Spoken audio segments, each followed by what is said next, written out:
দেখুন বাটিগুলো কিন্তু একদম ভর্তি করে দিচ্ছি না, একটুখানি খালি রাখছি, যেহেতু কেকগুলো ফুলবে। আবার চালের গুঁড়ো দিয়ে যে কেক এত সুন্দর দেখতে হয় সেটা না দেখলে বিশ্বাসই করতে পারবেন না। আর কতটা স্পঞ্জি দেখুন, শুধু চাপলে চাপ বসে যাচ্ছে, মানে একদম চ্যাপটা হয়ে যাচ্ছে, আবার ফুলে যাচ্ছে। এবার কেটে দেখাচ্ছি, ভেতরটা দেখুন, শুধু একদম জালিদার কেক হয়েছে।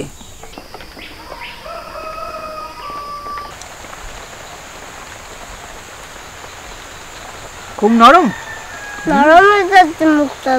হ্যাঁ আমি একটু খাবো। বাবা শোনা বাবা, ইয়ামি খেতে তো খুব ভালো লেগেছে আমার। নমস্কার বন্ধুরা, আমি সাবিত্রী, ভিল স্টোরি চ্যানেলে সবাইকে স্বাগত জানিয়ে আমার রান্নাঘরে চলে এলাম নতুন একটা রান্না শেয়ার করার জন্য। আর বাইরে নিশ্চয়ই আপনারা টিপটাপ আওয়াজ শুনতে পাচ্ছেন, এটা কিন্তু বৃষ্টির আওয়াজ। এই শীতে বৃষ্টি হচ্ছে, আর এই ওয়েদারে বাজারে যাওয়া কোনো রকম ইচ্ছে হয় না, মনে হয় যেন লেপের মধ্যে ঢুকে থাকি, আর নতুন নতুন কিছু খাবার বানালে সেটা বেশ জমিয়ে খাই। তাই আজকে আমি বাজারে না গিয়ে বাড়িতে থাকা কিছু সহজ উপকরণ আর তার সাথে চালের গুঁড়ো দিয়ে বাটি কেক বানিয়ে দেখাবো, একদম সহজ পদ্ধতি।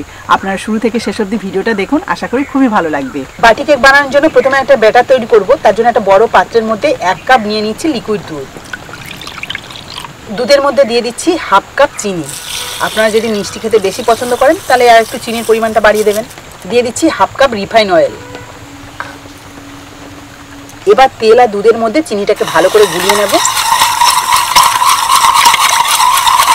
আপনারা চাইলে এখানে আগে থেকে চিনিটাকে গুঁড়ো করে তারপরে দিতে পারেন, তাহলে একদম কম সময়ের মধ্যে কিন্তু চিনিটা গুলে যাবে। প্রায় 2 থেকে 3 মিনিট মতো ভালোভাবে নাড়ি চাড়িয়ে নিয়েছি, এতে করে চিনিটা গলে গেছে। এবার বাকি উপকরণগুলো দিয়ে দেবো। যেহেতু চালের গুঁড়ো দিয়ে কেকটা বানাবো, সেই জন্য 1 কাপ চালের গুঁড়ো নিয়েছি। আর চালের গুঁড়োটা দেওয়ার সময় আমি একটা ছাঁকুনি নিয়ে নিয়েছি, আর ছাঁকুনির উপরেই দিয়ে দেবো। একটু চালিয়ে নিলে খুবই ভালো হয়। এইভাবে চালের গুঁড়োটাকে চালিয়ে নিচ্ছি। এই দেখুন চালের গুঁড়ো দেখেছেন কত রকম নোংরা থাকে, এগুলো কিন্তু পরিষ্কার হয়ে যায়। কেক সাধারণত আমরা ময়দা দিয়ে বানিয়ে থাকি, এবং বাজারে যে কেকটা পাওয়া যায় সেটাও কিন্তু ময়দা দিয়ে তৈরি হয়। তবে আজকে যে আমি চালের গুঁড়ো দিয়ে কেক বানাচ্ছি, এটা কিন্তু খুবই স্বাস্থ্যকর হবে এবং খেতেও ভালো লাগবে। আর এই কেকের টেস্টটা যাতে আরো ভালো হয় তার জন্য আমি দিয়ে দিচ্ছি 2 প্যাকেট গুঁড়ো দুধ, আর দিয়ে দিচ্ছি অল্প একটু নুন। এবার ভালো করে সবকিছু মিশিয়ে নেব।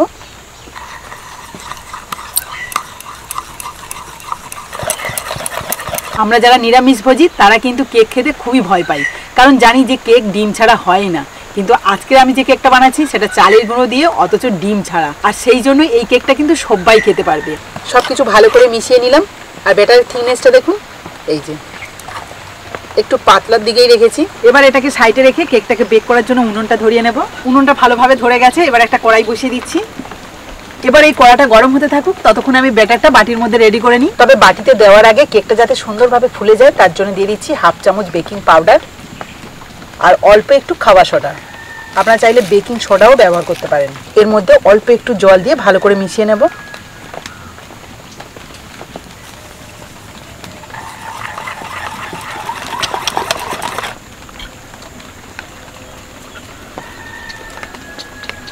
দেখুন বেকিং পাউডার আর খাওয়া সোডাটা ভালোভাবে ব্যাটারের সাথে মিশিয়ে নিলাম। আর যেহেতু আমি বাটি কেক বানাবো সেই জন্য আমি 4টে ছোট ছোট বাটি নিয়েছি একটা পাত্রের মধ্যে। এবার এগুলোতে তেল ব্রাশ করে নেব। তার জন্য একটা বাটির মধ্যে সাদা তেল অল্প রেখেছি, এটাই সব বাটির মধ্যে এইভাবে লাগিয়ে নেব। এই তেলটা দেওয়াতে কেকগুলো সুন্দরভাবে উঠে যাবে। এবার এই পাত্র সমেত বাটিগুলোকে কড়াইয়ের মধ্যে বসিয়ে দেবো। কড়াটা খুব ভালোভাবে গরম হয়ে গেছে, আর ব্যাটার সমেত যদি বাটিটা রাখতে যাই তখন কিন্তু হাতে ছেঁকা লাগার ভয় থাকবে, সেই জন্য আগে থেকে বসিয়ে দিচ্ছি। আমি ব্যাটারের থিকনেসটা আরো একবার আপনাদের দেখিয়ে দিচ্ছি। এই দেখুন আমি এরকমই রাখলাম। এবারে 1 চামচ করে নেব আর এই বাটির মধ্যে দিয়ে দেবো।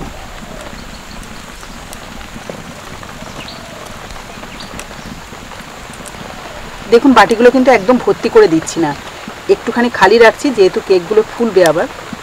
এবারে উপর থেকে একটা তাওয়া চাপিয়ে দিচ্ছি। ভারী কিছু চাপিয়ে দিলেই হবে, আমি এখানে তাওয়াটাই একদম মাপের আছে বলে তাওয়াই দিলাম। প্রায় 10 মিনিট মতো জ্বালানি দিয়েছি। এবার আমি ঢাকনাটা খুলে দেখব কেকটা কেমন হয়েছে। ওয়াও কি সুন্দর ফুলেছে দেখুন, শুধু এতটাই ফুলেছে যে বাটির বাইরে বেরিয়ে এসছে। দেখুন আমি কিন্তু বাটিটা পুরো ভর্তি রাখিনি, কিছুটা ফাঁকা রেখেছিলাম ফুলবে বলে, কিন্তু সেখান থেকেও ফুলে বাইরে বেরিয়ে চলে এসছে। আর মাত্র 10 মিনিটের মধ্যে এত সুন্দর ফুলেছে, কারণ আমি ব্যাটারটা একটু পাতলা রেখেছিলাম। তো এবার আমি অল্প একটু ড্রাই ফ্রুটস দিয়ে দেবো। আর ড্রাই ফ্রুটস হিসাবে এখানে কাজু কিশমিশ টুকরো টুকরো করে রেখেছি, এগুলোই উপরে ছড়িয়ে দেবো। এটা কিন্তু অপশনাল, দিতে পারেন নাও দিতে পারেন, তবে দিলে খেতে যেমন ভালো লাগবে আর দেখতেও ভালো লাগবে। ড্রাই ফ্রুটসগুলো দেওয়া হয়ে গেছে, দেখতে বেশ ভালো লাগছে। এবার মাঝখানে যেহেতু জুড়ে গেছে সেই জন্য আমি একটা ছুরির সাহায্যে একটু ছাড়িয়ে নেব। এই যে একটু সরিয়ে দিচ্ছি জাস্ট। আবারও ঢাকা দিয়ে প্রায় 10 মিনিট মতো ভালোভাবে জ্বালানি দেব। ফিরে এলাম আরও 10 মিনিট পর। এবার কেকটা সম্পূর্ণ রেডি হয়েছে কিনা দেখি। ওয়াও, ওপরেও কালারটা কিন্তু সুন্দর চলে এসছে। আর এই যে ব্যাটারটা আর একটু কম দিলে ভালো হতো, একটু বেশি দেওয়া হয়েছে বলে এই যে গড়িয়ে গেছে চারদিকে। এবার সম্পূর্ণভাবে কেকটা রেডি হয়ে গেছে কিনা সেটা দেখার জন্য একটা কাঠি নিয়েছি, আর কাঠিটাকে এইভাবে মাঝখানে দিয়ে দেখি। এই দেখুন, কাঠির গায়ে কিন্তু একটুও লাগছে না, মানে সম্পূর্ণভাবে কেকটা রেডি। এবার আমি কেকগুলোকে নামিয়ে নেব, কিছুক্ষণ ঠান্ডা হতে দেব। বেশ কিছুক্ষণ রাখাতে কেকগুলো ঠান্ডা হয়ে এসছে। এবার আমি একটা ছুরির সাহায্যে হালকা করে ছাড়িয়ে নেব। ব্যাটারটা বেশি হয়ে গেছে বলে সাইড থেকে কিন্তু এই দেখুন, যে দিকটা একটু নিচু ছিল সেই দিক থেকে কিছুটা বেরিয়ে গেছে। তো হালকা করে ছাড়িয়ে নিলাম। এবার এটাকে উল্টে দেখি।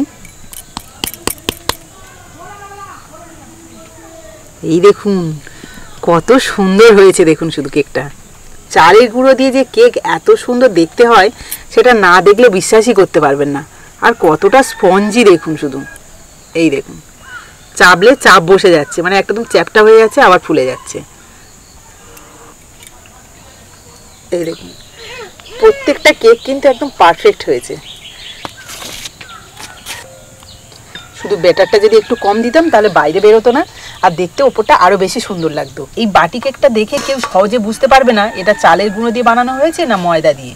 সম্পূর্ণ ভিডিওটা দেখে আশা করি আপনারাও খুব সহজে চালের গুঁড়ো দিয়ে এই কেকটা বানিয়ে নিতে পারবেন। তো চলুন এর মধ্যে থেকে একটা কেক আমি কেটে দেখাই, এর ভেতরটা কেমন হয়েছে। কেকটা দেখে বুঝতেই পারছেন যে কতটা স্পঞ্জি। এই দেখুন, এবার কেটে দেখাচ্ছি। ভেতরটা দেখুন শুধু, একদম জালিদার কেক হয়েছে।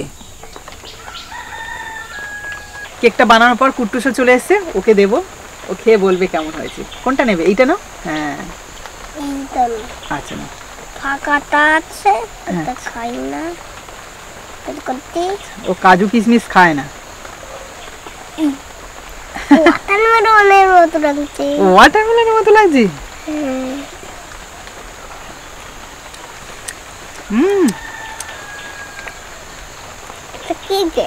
এটা বাটি কেক, ছোট্ট কেক। বড় আমি ছোট ছোট বানিয়েছি বাটি কেক। টেস্টটা কেমন হয়েছে বন্ধুদের একটু বলো। টেস্টটা ভালো লেগেছে। ভালো লেগেছে, ওরে বাবা, খুব নরম। নরম হয়েছে মুখটা যেন। হ্যাঁ, আমি একটু খাবো। ও বাবা, শোনা বাবা। ইয়াম্মি খেতে তো।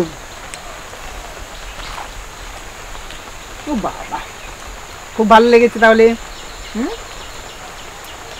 তো দেখতে পাচ্ছেন যে বাচ্চারা কত মজা করে খাচ্ছে। আর এটা বাচ্চাদের যত খুশি খাওয়ার না, কোনো অসুবিধা নেই, কারণ চালের গুঁড়ো দিয়ে বানিয়েছি। আর আমি যতগুলো কেক বানিয়েছি তার থেকে আমি মনে করি যে এই কেকটা সেরা হয়েছে, কারণ এতটাই স্পঞ্জি ব্যাটারটা। আমি আবার বলছি যে ব্যাটারটা যত পাতলা করবেন তত কিন্তু কেকটা স্পঞ্জি হবে। আজকে তো আমি তোমাকে হেল্পই করলাম না। তাই তো। ওকে ঠিক আছে, মামামের হয়ে গেছে, তুমি খেয়েই হেল্প করো। তাই তো, খাওয়া কি এবার বানিয়েছি যত্ন করে, তুমি যদি যত্ন সহকারে খাও তাহলে আমার ভালো লাগবে। তো বন্ধুরা, আজকে আশা করি ভিডিওটা আপনাদের ভালো লেগেছে এবং উপকারেও আসবে। এই শীতে যে কোনো একদিন এইভাবে বাড়িতে থাকা কিছু সহজ উপকরণ দিয়ে বানিয়ে নিতে পারবেন। তো আজকের ভিডিওটা যদি আপনাদের ভালো লেগে থাকে তাহলে প্লিজ একটা লাইক করে বন্ধুদের সাথে শেয়ার করবেন, যাতে সবাই দেখতে পায়। আর যারা আমার নতুন বন্ধু আছেন তারা যদি ইউটিউব থেকে দেখে থাকেন তাহলে ইউটিউব চ্যানেলটা সাবস্ক্রাইব করে দেবেন। আর ফেসবুক থেকে দেখলে ফেসবুক পেজটাকে ফলো করে আমার পাশে থাকবেন, তাহলে এরকম নতুন নতুন ভিডিও প্রতিদিন দেখতে পাবেন। আজকের মতো টাটা, পরের দিন আসবো আবার একটা নতুন ভিডিও নিয়ে। ততক্ষণে ভালো থাকবেন, সুস্থ থাকবেন।